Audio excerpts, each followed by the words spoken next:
حسبي ربي جل الله ما في قلبي خير الله نور محمد صلى الله لا إله حق لا إله إلا الله حسبي ربي جل الله ما في قلبي خير الله نور محمد صلى الله لا إله حق لا إله إلا الله حسبي ربي جل الله ما في قلبي خير الله نور محمد صلى الله لا إله حق لا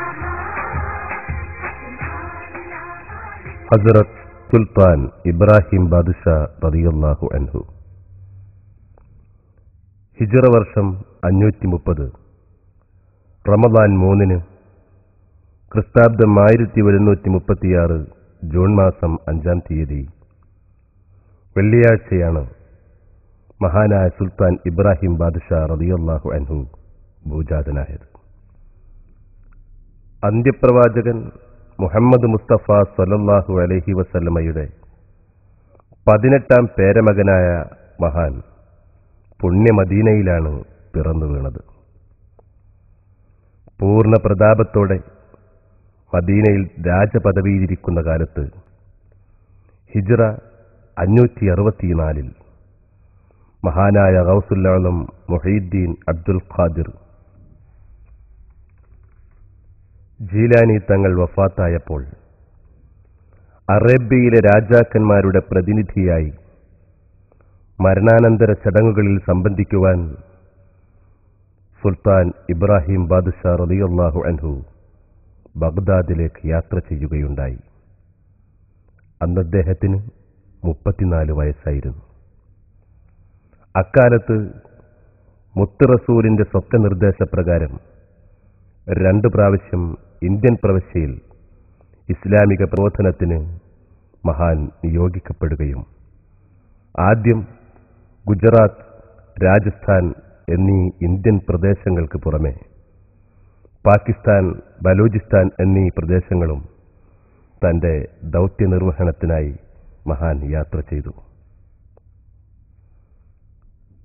രണ്ടാമതായി തെക്കേ ഇന്ത്യയിലെ തമിഴ്നാട്ടിലെ ഏർവാടി പ്രദേശത്ത് മഹാനായ ഇബ്രാഹിം ബാദുഷാ വരികയും ഇസ്ലാമിക പ്രബോധനം നടത്തുകയും ഒരുപാട് ത്യാഗങ്ങൾ ചെയ്ത് ശത്രുവ്യൂഹത്തോട് പോരാടി വിജയിക്കുകയും 12 വർഷം രാജഭരണം നടത്തുകയും ചെയ്തു. ഇന്ത്യയിലെ ആദ്യത്തെ മുസ്ലിം ഭരണാധികാരി മഹാനായ സുൽത്താനുൽ ആലം ഇബ്രാഹിം ബാദുഷാ റളിയല്ലാഹു അൻഹു ആയിരുന്നു. ഹിജ്റ വർഷം 595 ദുൽഖഅദ 23-ാം തീയതി ക്രിസ്താബ്ദം 1199 സെപ്റ്റംബർ 16-ാം തീയതി വ്യാഴാഴ്ച മഹാൻ ഏർവാടിയിൽ ഷഹീദായി. അള്ളാഹുവിന്റെ ഔലിയാക്കൾ മരണപ്പെട്ടു പോയവരാണെന്ന് നിങ്ങൾ വിചാരിക്കരുത്. അവർ അള്ളാഹുവിന്റെ അരികിൽ ജീവിച്ചിരിക്കുന്നു.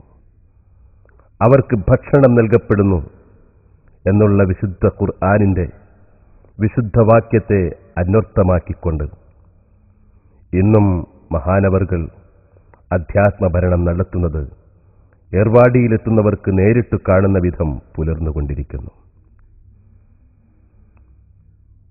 സയ്യിദുന സയ്യിദ് അബൂ താഹിർ ഷഹീദ് വലിയുല്ലാഹി റളിയല്ലാഹു അൻഹു. സുൽത്താൻ ഇബ്രാഹിം ബാദുഷാ റളിയല്ലാഹു അൻഹുവിന്റെ മൂത്ത പുത്രൻ, അർശിലെ സിംഹം അലി ഇബ്നു അബീ ത്വാലിബ് റളിയല്ലാഹു അൻഹുവിന്റെ ഈ പുന്നാര പൗത്രൻ യുദ്ധക്കളത്തിൽ തന്റെ പൂർവികനേക്കാൾ ഒട്ടും പിന്നിലായിരുന്നില്ല. രണാങ്കളത്തിലേക്ക് പറന്നു വീഴുന്ന ഈ സിംഹക്കുട്ടിയുടെ ഉജ്ജ്വല പോരാട്ടത്തിന് മുന്നിൽ പിടിച്ചു നിൽക്കാൻ കഴിയാതെ പാണ്ഡ്യസൈന്യം കഴുതക്കൂട്ടങ്ങളെപ്പോലെ പിന്തിരിഞ്ഞോടി.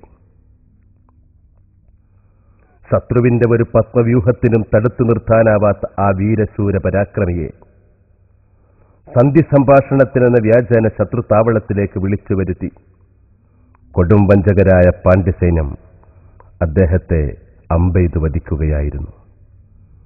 36 കൂരമ്പുകൾ തന്റെ ഇടനെഞ്ചിലേറ്റുവാങ്ങി ആ ധീരസിംഹം അള്ളാഹുവിന്റെ ദീനിനു വേണ്ടി രക്തസാക്ഷിയായി.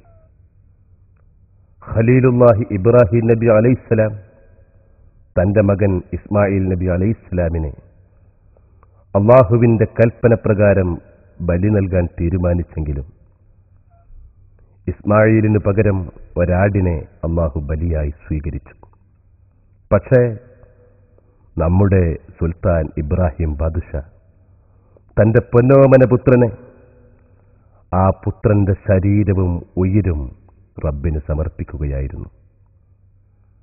ഇബ്രാഹിം ബാദുഷാ തങ്ങളുടെ ദർഗയിൽ മഹാനായ ബാദുഷാ തങ്ങളുടെ ഉമ്മ സയ്യിദത്ത് ഫാത്തിമ, മാതൃ സഹോദരപുത്രൻ സയ്യിദ് സൈനുൽ ആബിദീൻ എന്നീ 2 പേരുടെ ദർഗകൾ സ്ഥിതി ചെയ്യുന്നു. സയ്യിദത്തുന സയ്യിദ അലി ഫാത്തിമ ഉമ്മ ഇബ്രാഹിം ബാദുഷാ റളിയല്ലാഹു അൻഹുവിന്റെ സഹധർമ്മിണി, മദീനയിലെ പ്രഭുവായ സയ്യിദ് അബുൽ ഖാസിം തങ്ങളുടെ മകളായ ഇവരെ ബാദുഷാ തങ്ങൾ തന്റെ ജീവിത സഖിയായി സ്വീകരിക്കുകയായിരുന്നു. ഹിജ്റ 555 ഈ മാതൃകാ ദമ്പതികളുടെ വിവാഹം മംഗളമായി നടന്നു. അവർക്ക് അബൂ ത്വാഹിർ, സൈനുൽ ആബിദീൻ എന്നീ 2 ആൺമക്കളെ അള്ളാഹു നൽകി. യുദ്ധക്കളത്തിൽ നമസ്കാര സമയമായാൽ യോദ്ധാക്കൾ നമസ്കരിക്കുമ്പോൾ അവർക്ക് കാവൽ നിൽക്കുന്ന പട്ടാളത്തിന്റെ സൈന്യാധിപതിയായിരുന്നു ഈ മഹദി. സന്താനഭാഗ്യമില്ലാത്ത ദമ്പതികൾ ഇവരുടെ മഖ്ബറയിൽ തൊട്ടിൽ കെട്ടിയാൽ സന്താനഭാഗ്യം നേടി സന്തോഷത്തോടെ മടങ്ങുന്ന കാഴ്ച നമുക്ക് കാണാം.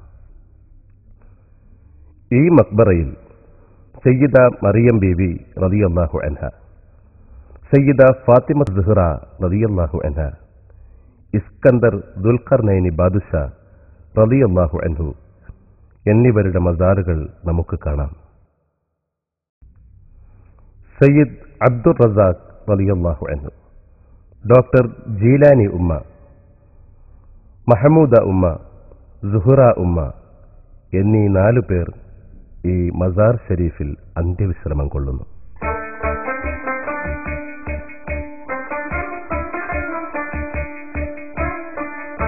സയ്യിദ റാബിയ ഉമ്മ, മഹാനായ ഇബ്രാഹിം ബാദുഷാ റളിയല്ലാഹു അൻഹു തങ്ങളുടെ സഹോദരി.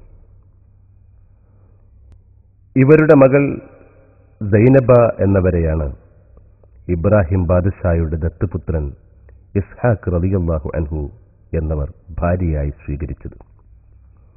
ഈ ഇസ്ഹാഖ് എന്നവർ ബാദുഷായുടെ സഹോദരനായ ഇസ്മായിൽ എന്നവരുടെ മകൻ കൂടിയാണ്. ഈ മഹാന്റെ 10ാം തലമുറയിൽപ്പെട്ടവരാണ് മഹാനായ മുജാവിർ നല്ല ഇബ്രാഹിം ബാദുഷാ റളിയല്ലാഹു അൻഹു തങ്ങൾ. യാ നബിയല്ലാഹ് യാ റസൂലല്ലാഹ് യാ ഹബീബല്ലാഹ് സലാമുൻ അലൈക്കും യാ നബിയല്ലാഹ് യാ റസൂലല്ലാഹ് യാ ഹബീബല്ലാഹ്. ഹക്കീം സയ്യിദ് ജഅഫർ മുഹമ്മദ് റളിയല്ലാഹു അൻഹു, ബാദുഷാ തങ്ങളുടെ യുദ്ധക്കളത്തിലെ ചികിത്സകനായി അത്ഭുതകരമായി സേവനം ചെയ്ത ഈ മഹാൻ അസ്ഥിക്ഷതങ്ങളുടെ ചികിത്സയിൽ പ്രസിദ്ധനാണ്.